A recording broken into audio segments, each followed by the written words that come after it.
na po, sa ngayon, sa awa din ng Diyos, nakabalik na din. At saka, ako pala yung si Rogeline na isang buntis na nasaksak sa terminal.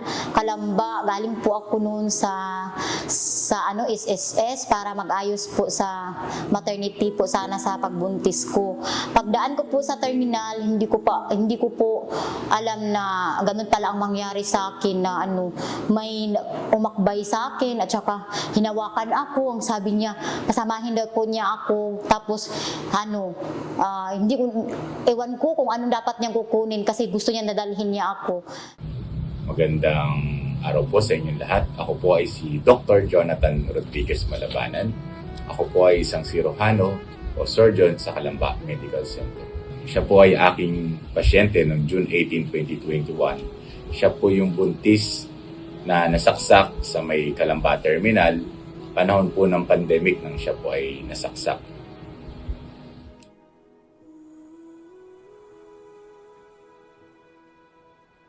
Yung hindi mo akalain na maka-survive ka po sa mga pangyayari, pero unang-una po, Diyos lang man ang may alam sa mga pangyayari kung paano mo makayanan. Tsaka isa din po yung mga doktor na sa akin, nag-oopera. Siguro pag wala sila, yun nga naitanong ko bakit niyo po ako buhayin na hindi niyo naman po ako kaano-ano. Pero sa awa din ng Diyos siguro, sabi ni Doc Malabanan, binigay daw po siya ng Panginoon para sa akin. Pero grabe, sabi ko, ang CMC, isa sila ang dahilan kung bakit ako nabuhay pa dito sa mundo. Kasi nga, biruin nyo po, 11 ang saksak ko. Naghanap siya ng paraan para po mabuhay ako. Salamat din sa mga doktor na nag-alaga sa akin.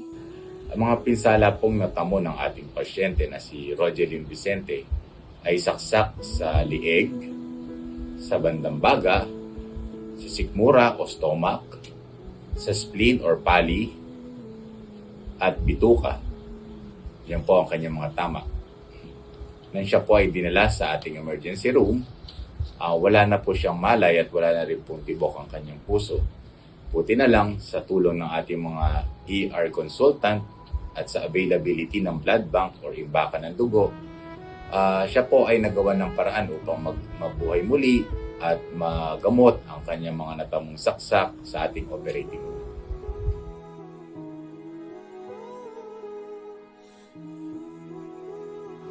Una po, yung nagdasal ako, sabi ko ay, sana Lord, kahit paulit-ulit po, yung mga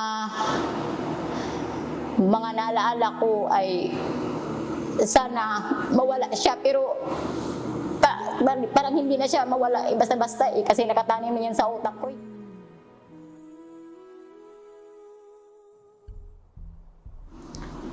Kung may gusto akong pasalamatan, una po sa Panginoon. Ang pangalawa po yung CMC Hospital. Lalo na sa mga doktor na sila ang binigyan ng lakas, sila ang binigay ni Lord para sa akin. Yun ang pasalamatan ko yung mga doktor. Sana po madami pa silang matulungan.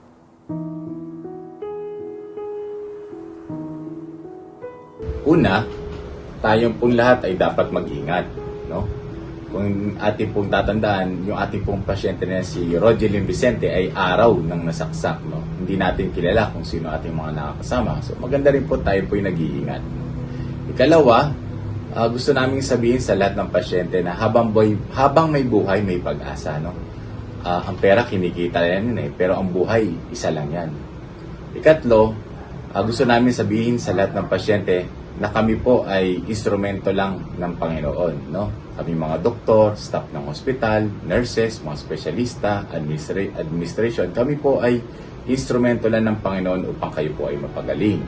At ikaapat, gusto ko pong i-recognize at kilanlin ang mga tumulong upang maisalba si Rogeline Vicente, ang mga espesyalista, doktor, nurses na tumulong upang maisalba ang ating pasyente at ang mga pasyente pa nating gagamutin. Yung lang po at mabuhay po tayong lahat.